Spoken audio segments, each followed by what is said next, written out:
శ్రీమాత్రే నమ. జయ గురు దత్తాత్రేయ నమ. ఈ వీడియోలో మనం ఆగస్టు 4వ తారీఖు నుంచి 10వ తారీఖు మధ్యలో జరగబోయే వార ఫలాలు ఏ విధంగా ఉండబోతున్నాయి అన్న విషయాన్ని మనం ఈ వీడియోలో పరిశీలిస్తూ, మరి ఈ వారం ప్రారంభంలో ఉన్నటువంటి గ్రహస్థితి ఒకసారి పరిశీలించినప్పుడు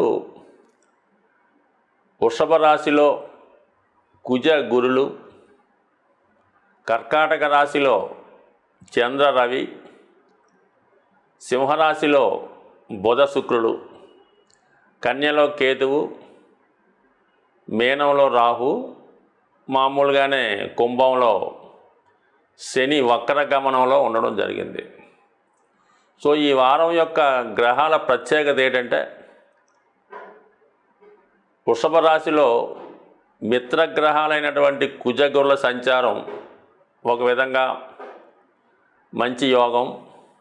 అలాగే కర్కాటకంలో కూడా మిత్రగ్రహాలైనటువంటి రవిచంద్రులు, కన్యలో బుధ శుక్రులు కూడా మిత్రగ్రహాలు అవ్వడం అన్నది చాలా ఇంపార్టెంట్ అయిన విషయం. అయితే కేతువు కన్యరాశిలో ఒక విధంగా శత్రుస్థానంగా భావించాలి. రాహువుకి ఒక విధంగా శత్రుస్థానం ఏమవుతుంది, మీనరాశి. మరి శని వక్రగమనం పొందడం అన్నది కుంభరాశిలో అత్యంత బలవంతుడై ఉండడం వల్ల ఇది కొంతవరకు పారిశ్రామిక రంగంలో ఉన్న వాళ్ళకి చాలా అభివృద్ధికరంగా ఉంటుంది. బ్యాంకింగ్ రంగంలో ఉన్న వాళ్ళకి ఈ కుజ గురుల కలయిక వల్ల వాళ్ళకి వ్యక్తిగతంగా అభివృద్ధికరంగా ఉంటుంది. అలాగే వ్యవసాయదారులు, ఫైనాన్స్ వ్యాపారం చేస్తున్న వాళ్ళు, రియల్ ఎస్టేట్ రంగంలో ఉన్న వాళ్ళకి ఖచ్చితంగా ఈ గురు కుజుల కలయిక భూముల యొక్క విలువ పెరగడం వల్ల వారి యొక్క వ్యాపారం చాలా అనుకూలంగా ఉంటుంది. మరి కర్కాటక రాశిలో రవిచంద్రుల కలయిక వల్ల ఏంటంటే, మరి పాడి పరిశ్రమ, అలాగే ఫార్మాకి సంబంధించినటువంటి మెడిసిన్స్, హాస్పిటల్స్ ఇవి అనుకూలంగా ఉండే అవకాశం ఉన్నది. బుధ శుక్రుల కలయిక ముఖ్యంగా విద్యా సంస్థల వారికి చాలా ప్రోత్సాహకరంగా ఉంటుంది. విద్యార్థులకు ఇది ఒక చక్కని అవకాశం, ఉన్నత విద్యా అవకాశాలు ఎక్కువగా రావడం జరుగుతూ ఉంటుంది. కేతు ప్రభావం వల్ల ఏంటంటే, చిన్న చిన్న ఉద్యోగాలు చేస్తున్న వారికి చాలా ఇబ్బందికరమైన పరిస్థితులు ఎదురవుతుంటాయి. అలాగే ఈ గ్రహస్థితి వల్ల ఏదో ఒక అంటువ్యాధులు లాంటివో, చిన్న చిన్న తరుణ వ్యాధులు లాంటివి వ్యాపించడం వల్ల ఎక్కువగా మరి ఒక విధంగా ప్రజలకి ఎక్కువ అనారోగ్య సమస్యలు ఎదురవ్వడం. దీనివల్ల హాస్పిటల్కి అయితే ఆదాయం బాగుంటుంది, కానీ ప్రజలకంత అనుకూల స్థితి ఇబ్బందికరంగా ఉంటుంది. అయితే ఎంత కష్టపడితే అంత ధనం సంపాదించే యోగం ఈ రాశిలో మరి ఈ వారం మనకి గోచరిస్తుంది. మరి ఈ వారంలో స్త్రీలకు చాలా లాభసాటిగా ఉండడం జరుగుతుంది. ముఖ్యంగా శుక్రుడు బుధగ్రహంతో కలిసి, అంటే బుధుడు శుక్రుడు మిత్రులు, అలాగే మరొక మిత్రగ్రహం అయినటువంటి శని భగవాన్తో చూడటం వల్ల ఇది చాలా వరకు స్త్రీలకు అనుకూలించే అవకాశం. అలాగే కొన్ని లగ్నాల వారికి మరి ఒక విధంగా ధనయోగం, అలాగే రాజయోగం కూడా వచ్చే అవకాశం ఉంటుంది. మేషరాశి వారికి ఈ వారం ఒక మంచి ధనయోగం ఏర్పడడం జరిగింది. రాష్ట్రాధిపతి, భాగ్యాధిపతి కలిసి కుటుంబ స్థానంలో రావడం వల్ల మీ కుటుంబం యొక్క వ్యక్తిగత ప్రతిష్ట పెరుగుతుంది. కుటుంబ సభ్యులపైన మీ యొక్క ఆధిపత్యం కొనసాగే అవకాశం ఉంది. ఆర్థిక సంబంధించిన విషయాల్లో ఎక్కువ ఆదాయం వస్తుంది.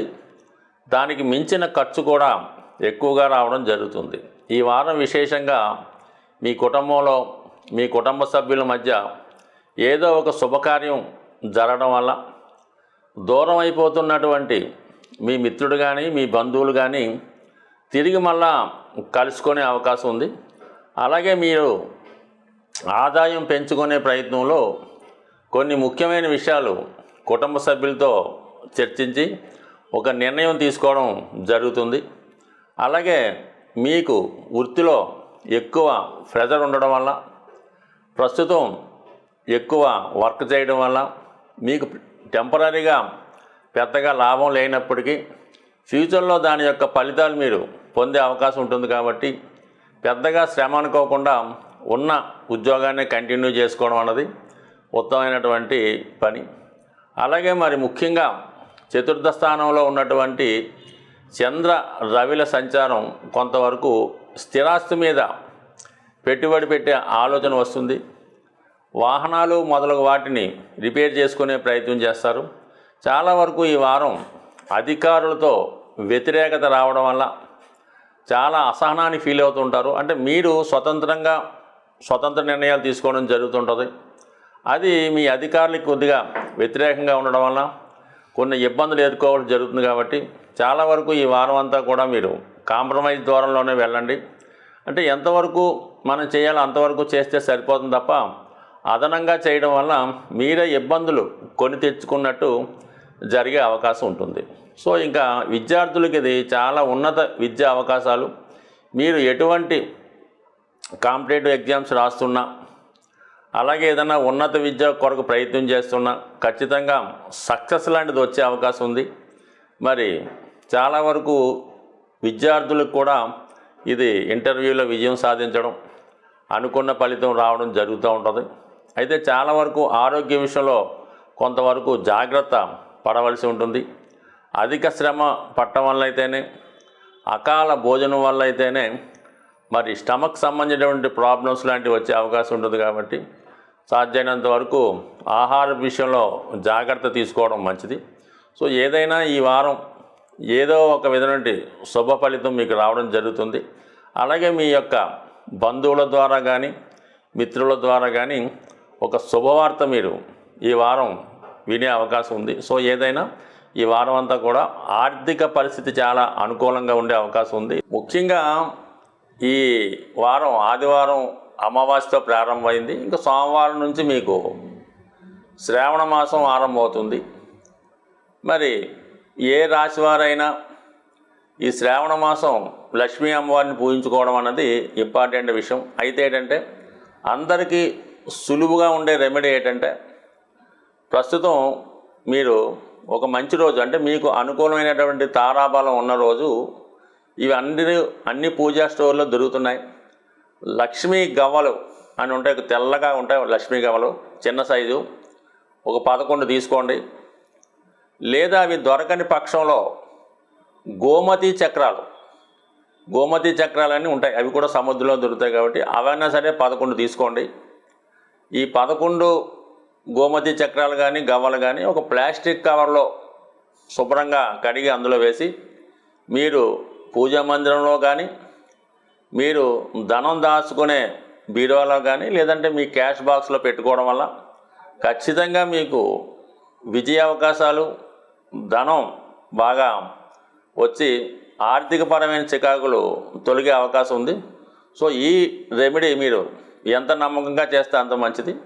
కొన్ని సందర్భాల్లో ఈ గోమతి చక్రాలతో శివాలయంకి దర్శించుకొని ఆ శివునికి ఈ 11 చక్రాలతో అంటే మామూలుగా అభిషేకంతో పాటు ఈ రుద్రాక్ష ఎలాగైతే శివుడికి అభిషేకం చేస్తారో ఈ గోమతి చక్రాలతో కూడా మీరు అభిషేకం చేయడం వల్ల కూడా ఫలితం వస్తుంది. కానీ అంత పెద్ద రెమెడీ అక్కర్లేదు. కేవలం 11 చక్రాలు మీ యొక్క నివాస స్థలం కానీ షాప్లో కానీ క్యాష్ బాక్స్లో పెట్టుకుంటే చాలా వరకు ఈ శ్రావణ మాసం రాబోయే రోజుల్లో కూడా మీకు ఆర్థిక పరంగా అనుకూలించే అవకాశం ఉంది. స్వస్తి.